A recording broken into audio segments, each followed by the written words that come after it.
Blake Lively beat a $400 million lawsuit, and her statement left Hollywood speechless. Today, we uncover the explosive details behind Justin Baldoni's shocking legal move against his It Ends With Us co-star, and why Blake's reaction is far more personal than anyone expected. Quick poll: do you believe Hollywood actors should be sued for on-set interference? Drop an emoji in the comments with yes or no. Your answer might surprise you by the end.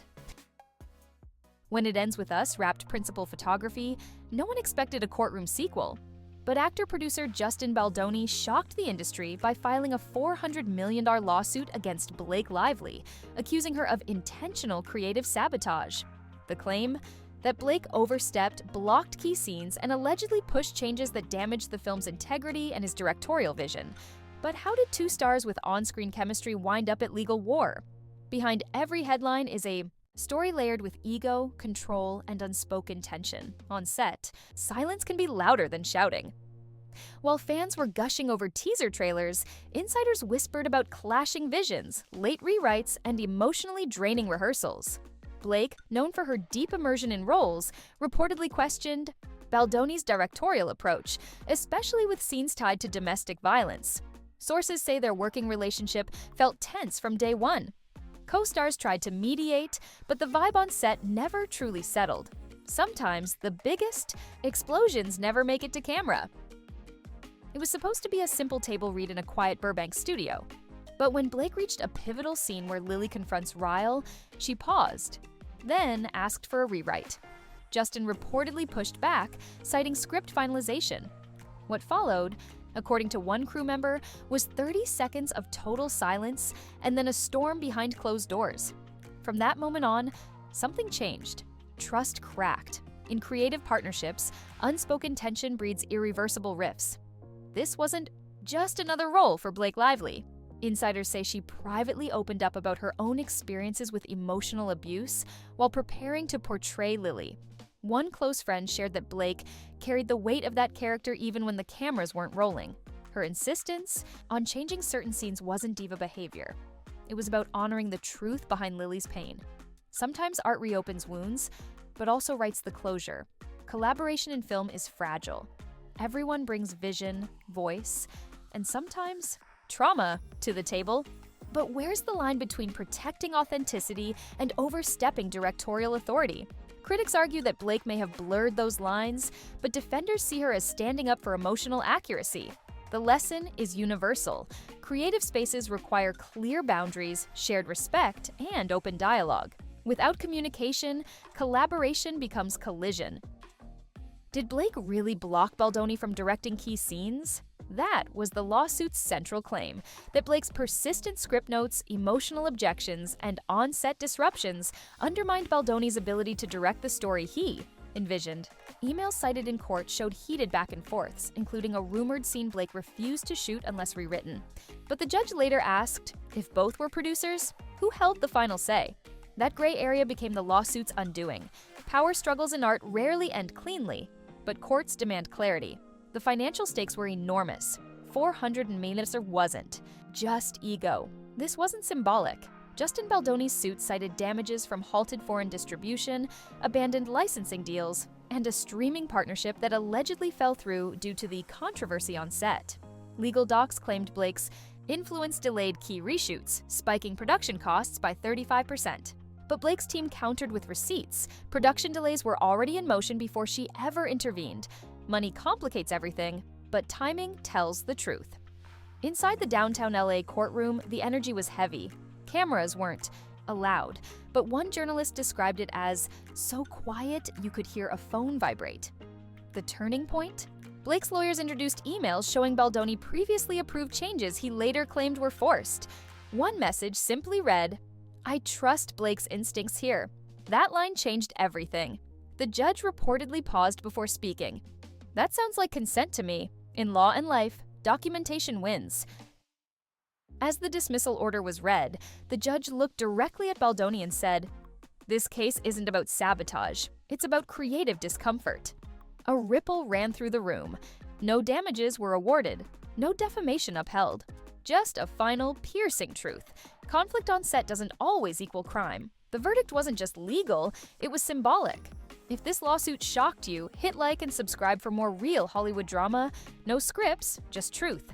And tell us, who do you think handled it better, Blake or Justin? In the weeks following the lawsuit's dismissal, Blake Lively's emotional statement struck a deeper chord than any legal argument.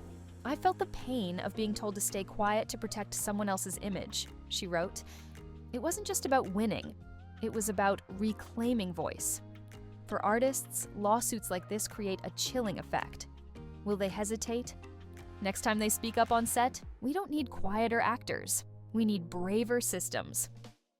Even after the court dismissed his claims, Justin's public image took a hit.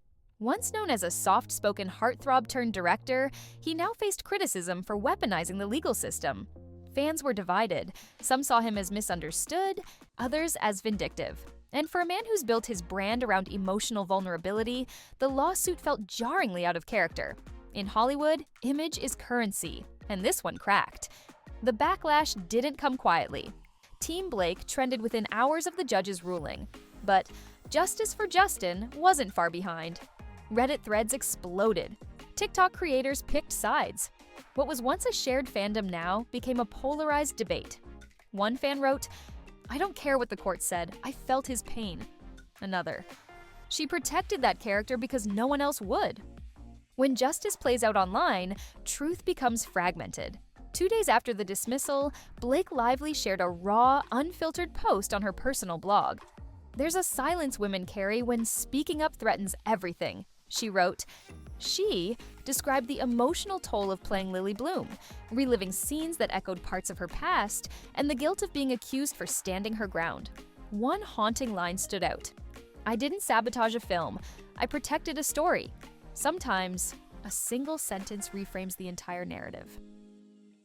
According to entertainment attorney Rachel Marano, this case was never solid. Baldoni's claims blurred creative disagreement with legal misconduct, and the court wasn't buying it. She highlighted that both stars were listed as executive. Producers, meaning decisions were collaborative by default. No contract was violated, and no damages proved. That's case closed. Creative conflict isn't cause for compensation, unless you signed it that way.